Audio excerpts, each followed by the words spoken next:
So, Zach, you know when we went out to eat the other day and I wanted tacos, but you said you'd been dreaming of a falafel wrap? We needed to figure that negotiation out fast, because we both know how hangry you can get. Yep. Don't mess with me when I'm hangry. It was a pretty easy decision, though, because, well, we're buddies, right? Totally. But it's much harder to negotiate with someone you don't have that connection with. That's why it's so important to build a positive relationship with the other side from the get-go. Probably as important as the deal-making itself. And not just because you want to be nice, but because you want falafel. Right, Zach? Absolutely. Striking a good connection makes negotiating easier and gets you better results. Yes, building relationships is an investment in the long game, setting the stage for later on. Which is why this training has been designed to help you get the most out of your relationships with people that you negotiate with. But before we begin, please take a moment to consider how confident you feel about the skills we'll be addressing.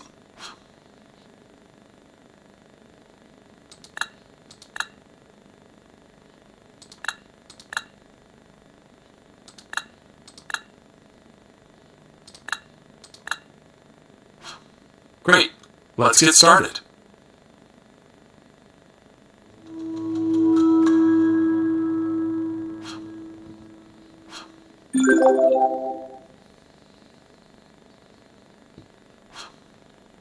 Geez, Amira, I barely slept last night. I'm meeting my landlady in a couple of hours to ask if she'll consider dropping my rent. I'm so anxious. But your sister told me you drive a really hard bargain when you want to borrow her car. Well, yes, but it's easy to negotiate with my sister. Negotiating with my landlady is another level. Actually, that's just your perception, Zach. In fact, the negotiations are pretty similar. Both situations involve potential conflict, they both might require you to negotiate other issues, and they both involve two parties. You know, this is one of the most common mistakes people make. They don't see how so many conflicts in their lives are similar. So why do I feel so nervous when I think about speaking to my landlady? That's because of your mental model. We all have them. They're an internal representation of how we believe things work in the real world. They hold all of our thoughts and assumptions and shape the way we see things and how we behave as a result. So, your discussion with your landlady fits into your mental model of a potentially tense, tricky negotiation with a lot at stake. You have no idea if that's true. It's just what your brain has told you, and that drives your response. Wow, interesting stuff, Amira. So, a negotiation with your landlady wouldn't make you feel extremely nervous? No, but mental models are unique to each person. We don't see the world through the same lens. But you should have seen me trying to bargain with the guy in the tech shop over a second-hand iPad. I was literally breaking out in a sweat. So, what sort of a negotiator are you?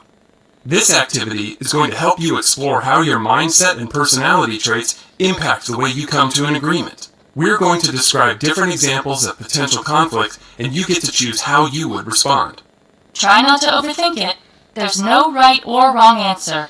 Just pick an answer that is instinctively the closest match to how you feel.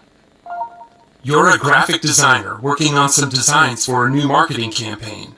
Your boss has asked you and Edie, a designer you work alongside, to decide which of your ideas you should present to the client. What do you do?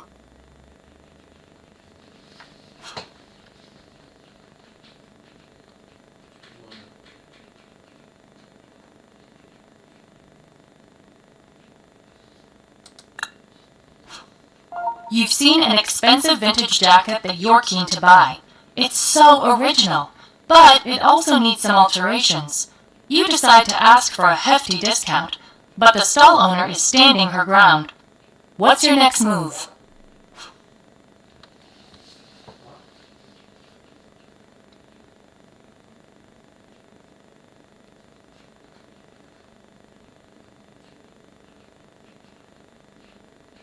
I point out the small marks and loose stitching to drive the price down. After months of sending out inquiries, you've secured your first gig writing features for an online food magazine. However, the fee is pretty low. How do you respond?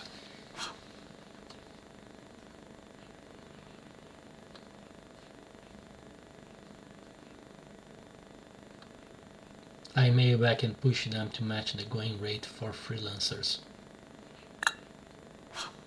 You wait tables at a busy Tex-Mex restaurant. This week's staff meeting is quite charged. A few of the waitstaff voice their exasperation with the owners about the long-standing arrangement which sees the bartenders take a bigger cut of the nightly tips. What do you contribute to the meeting?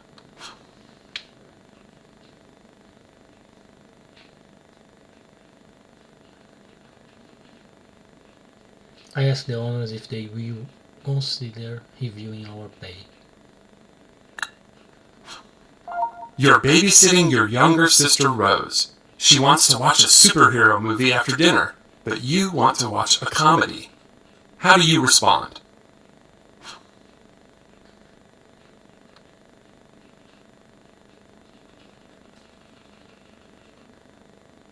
I'm fine with the superhero movie that Rose chooses. A local camper van dealer has an unusual orange van in their lot that you've fallen in love with. When you speak to the salesperson, you discover that the asking price is well over your budget. How do you react?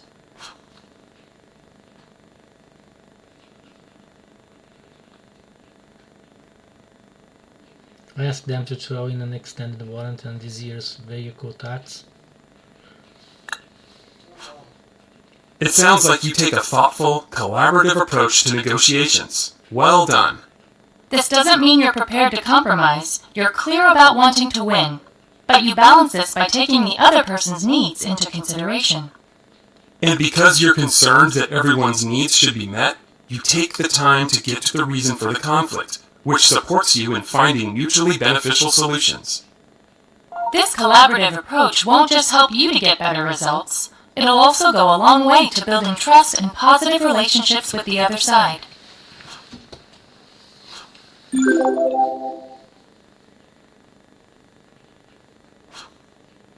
Starting a conversation from the ground up can feel a bit awkward sometimes, can't it? Yes, but the more I do it, the easier it becomes. True. And making small talk is an important skill to have under your belt.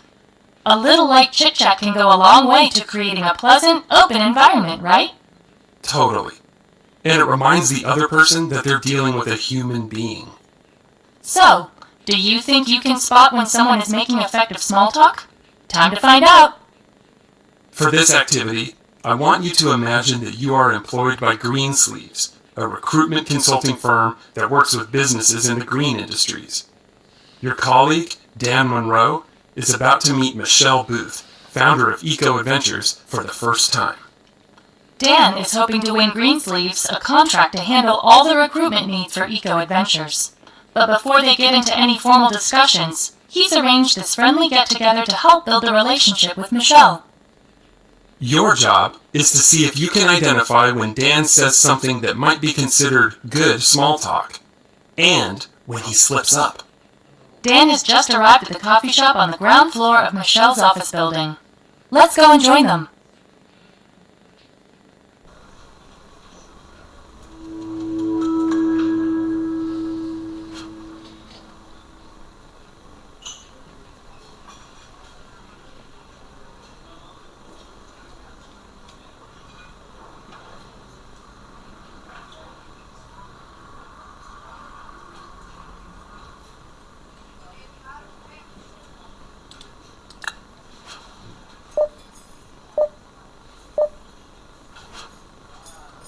Hey, Michelle! So great to finally meet you in person.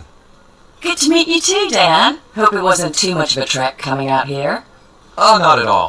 Actually, fun fact, my grandma lived in the area when I was a kid. There used to be a fantastic ice cream parlor 2 doors away that she took me to most weekends. I'm enjoying the nostalgia. How cool is that? It's always nice to revisit good memories.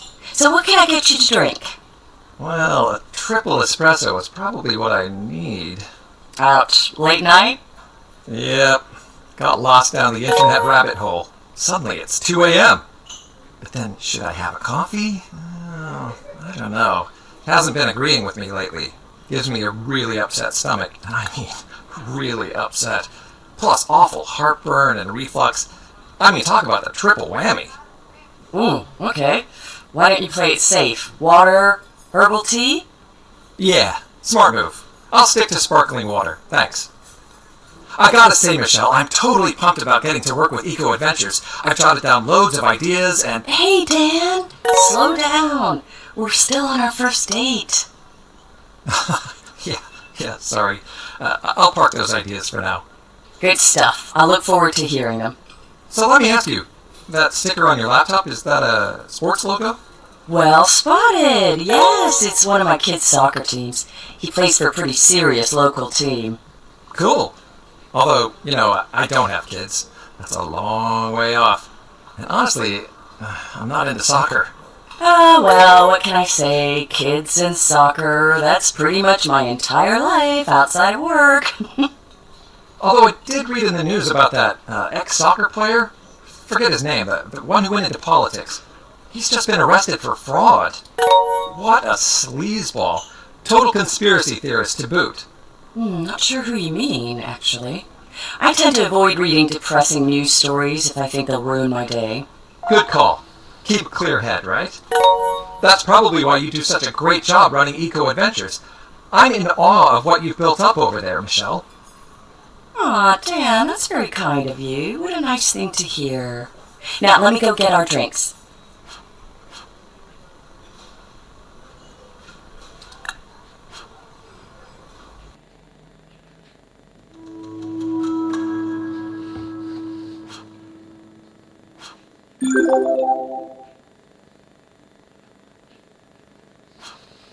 So, your colleague Dan just opened the conversation with Michelle.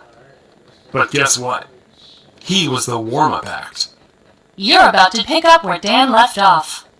When you meet Michelle in person, let's see if you can figure out how to keep the good rapport building. This is a great opportunity to show her that you're keen to build a strong relationship based on reciprocated trust and respect. So, be sure to make a good impression. Before you begin, check out the suggestions on the screen. You might take away some good ideas for creating a connection with Michelle.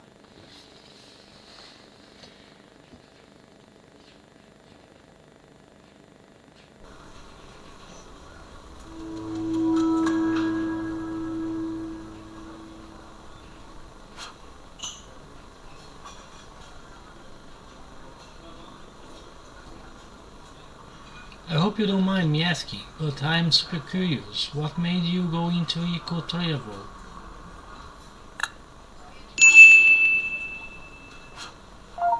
Well, I was always crazy about traveling. But after I had kids, I knew I had to change how we travel, or else this beautiful world won't be there for them.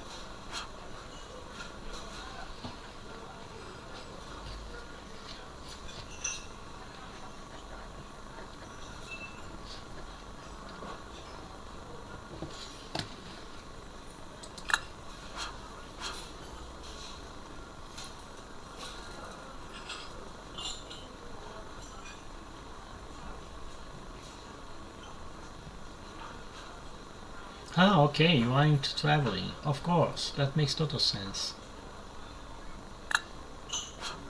Yes, I've always loved traveling.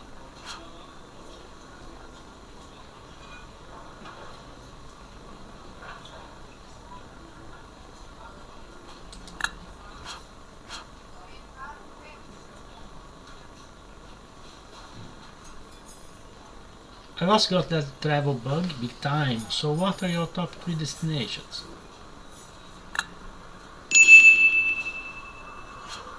Oh, that's like asking me to pick a favorite child. Let me think. Boy, this is tough. Okay, today I'm going with Mexico City, Halong Bay in Vietnam, and Positano in Italy.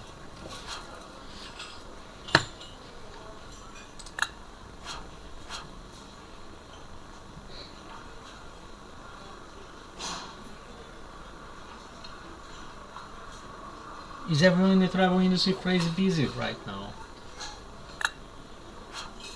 Yeah, they seem to be.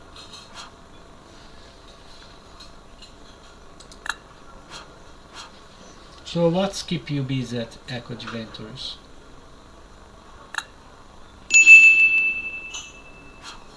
Oh, where to start? Well, on top of a massive workload, we're in the middle of a big corporate rebrand. I'm talking at the Sustainable Tourism Convention next week, and we're still hunting for more office space. Honestly, I'm running on empty. This is my 4th coffee today, and sorry I have to dash to another meeting in 10.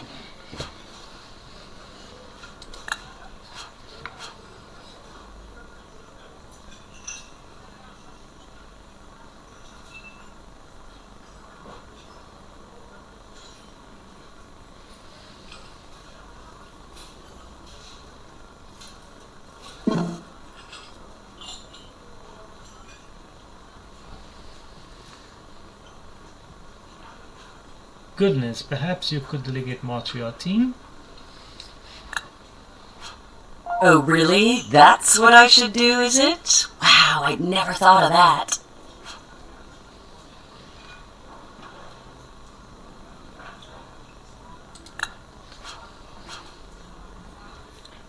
Whoa, that's a lot. It sounds really stressful.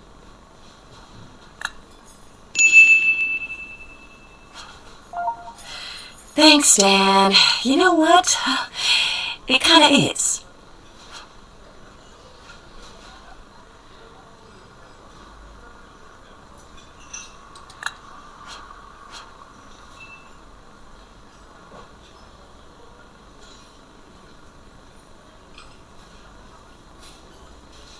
You're under a lot of pressure, Michelle. I would understand if you had to delay discussions.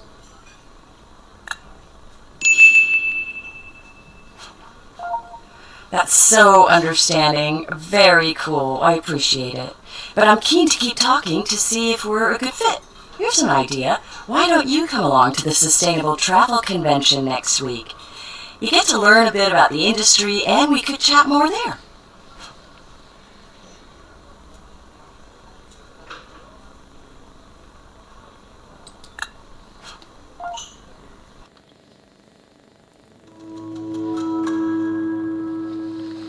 It's time for you to meet up with Michelle at the Sustainable Travel Convention. Michelle has arranged to meet you on the venue's rooftop. It's really quiet up there, so she's obviously keen to have a proper chat without any distractions. This is your opportunity to gather even more information about Michelle's concerns and needs. But that will only happen if you use your active listening skills during the exchange. Which means always following, not leading, and giving Michelle the space to talk uninterrupted, which shouldn't be a problem, as you'll be too busy listening attentively. When it's time for you to respond in your own words, ensure that you ask relevant questions to deepen your understanding of Michelle's situation. Focus on what she is really trying to say, and then reflect your understanding back to her, just so she knows that you get it. For example, rather than responding with your own thoughts and problems, you might say something like, "If I hear you correctly," or "It sounds like you're saying," or even, "Am I right in thinking?" And don't forget to validate Michelle's feelings and thoughts while withholding judgment. If you do respond effectively to Michelle, you'll keep uncovering information that will prove invaluable when you get to the bargaining table. But if your responses show that you haven't used active listening skills, Michelle will think that you're just going through the motions. Then you won't discover anything helpful. And worse still, Michelle's interest in working with you will decrease. So, are you up for the challenge? Time to put it to the test.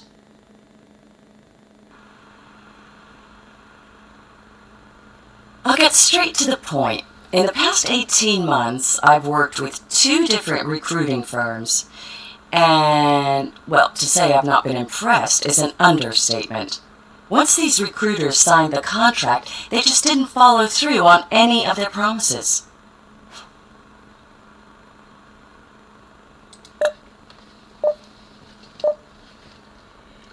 I'm sorry to hear that, Michelle, that you had a bad experience with the previous agencies. Am I right to say that it's important to you then to be very clear in our capabilities and as well meeting our requirements? You know, I only started working with recruiters to find more diverse candidates from around the world. There are a handful of countries I want to move into in the near future, so it makes sense to have more people on the ground in those locations. Plus, and this is super important to us, employing local staff really benefits the communities who host our visitors. But the first recruiter couldn't have heard a word I said. Almost all of the candidates lived in the U.S., and worst of all, none of them had a clue about sustainable travel.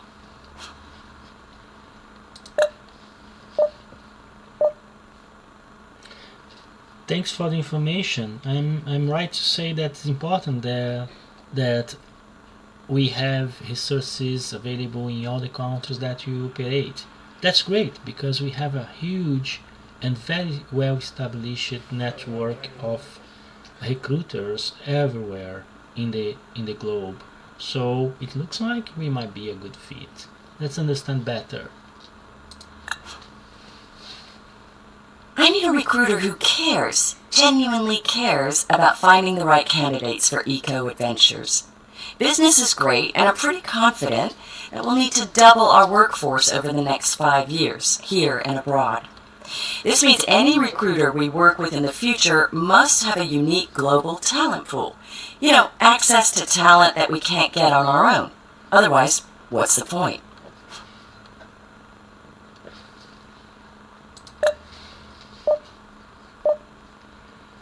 Yes, I totally agree with you. We might be prepared to support you in your growth. And it's great to know that you are growing and the expectations for growing globally and doubling your new workforce. So definitely you can count on us. I will be more than happy to support you along this way, along your journey, and grow with you. Of course, I want candidates who can show me they're able to do a great job. But most of all, I want people who genuinely align with our company values. Because it's not just a job, you know. Every one of my staff is really passionate about responsible travel. You won't meet a more committed bunch. If Greensleeves is the agency that can find me those candidates, I'm excited. I really am.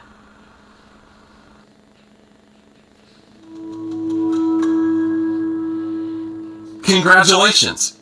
You demonstrated top-notch active listening skills.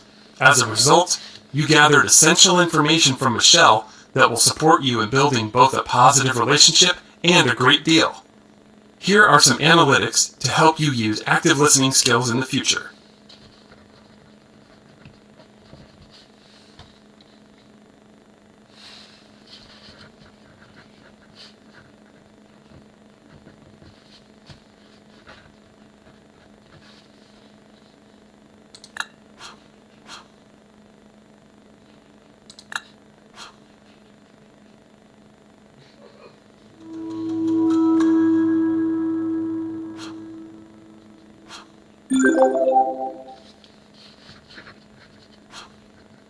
Congratulations! You've completed your training on laying the groundwork for negotiation.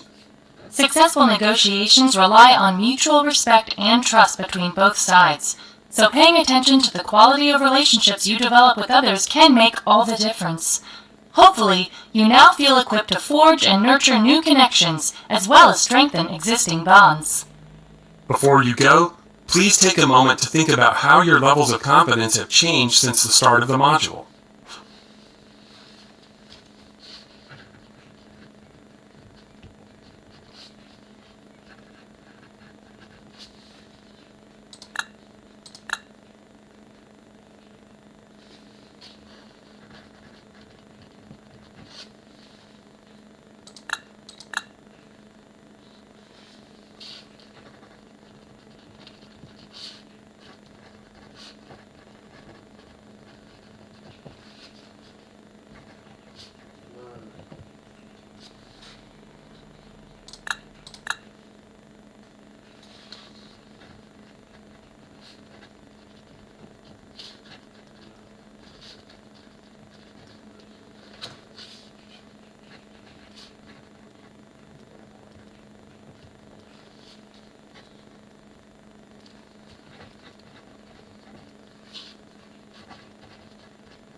you.